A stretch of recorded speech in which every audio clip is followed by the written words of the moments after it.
G'day. Welcome to this series where we take a Game Jam game all the way to a Steam release. So the Game Jam game that I'll be basing it off is one of my old Go.Wild Jam games, which you can play down below.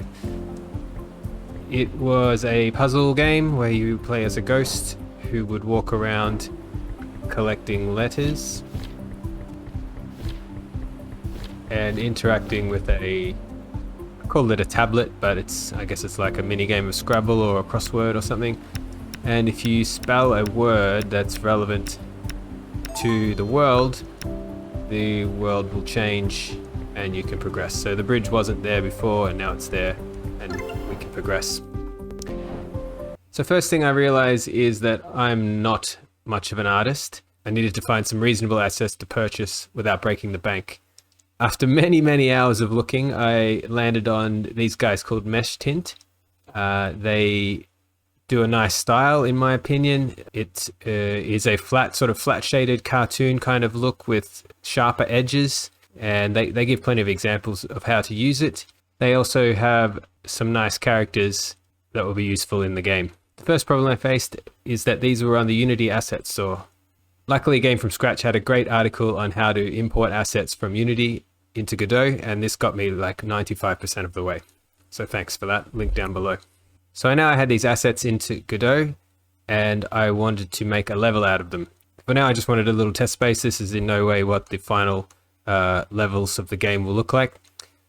But I thought it'd be interesting to show my approach to mapping these levels out. So what I did was block out a world using grid map in Godot and some textures from Kenny's prototyping, along with some handcrafted ramps and spears and different shapes. I then took the block out grid and started placing assets to roughly overlap with the grid that we've already got. I'm sort of refining my approach with how to do this. At the moment, the best thing I've discovered is to have a little shortcut key where I can toggle the visibility of the grid map on and off, and I just place assets by dragging them in as you would any other asset. So the original game used sort of free-flowing tiles that you could put anywhere on the grid and create any word you want. I wanted to change the structure in this game a bit more rigid so I have a bit more control, and my idea was to have it as a crossword. So similar to before, you're a character in a 3D world, can run around, pick up letters, and they appear on your inventory down the bottom. And when you think you can make a word, you can open up. In this game, it's going to be a newspaper, because I feel I can loop some story in through a newspaper. And like before, you can drag letters around to create words, but this time it's more structured in that it's a crossword. So we know that 3 across is a word which means the opposite of close, and the opposite of close is open. So we can drag open in, some feedback, and now we can progress. Also toying with some ideas of playing with camera angles. So we walk into this zone and it sort of can show us some areas we didn't see before, like this little ledge down the bottom you can drop down to. I don't know if I like this yet, but it's an option. So now we're on this little ledge, but we're a bit stuck, and similar to the mechanics of the game, can open up the paper again. We've got a few more letters, so it looks like the one we can solve is 1 down, which is short vertical ascension. So we do J, U, M, P. And now we can jump. So that gets us back up into this area.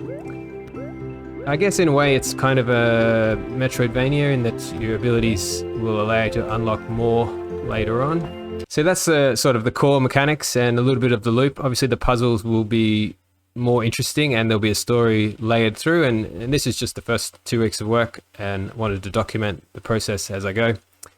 I think I'll call the title of these videos something like from Game Jam to Steam in X weeks, episode 1 of N, where I can define X and N later.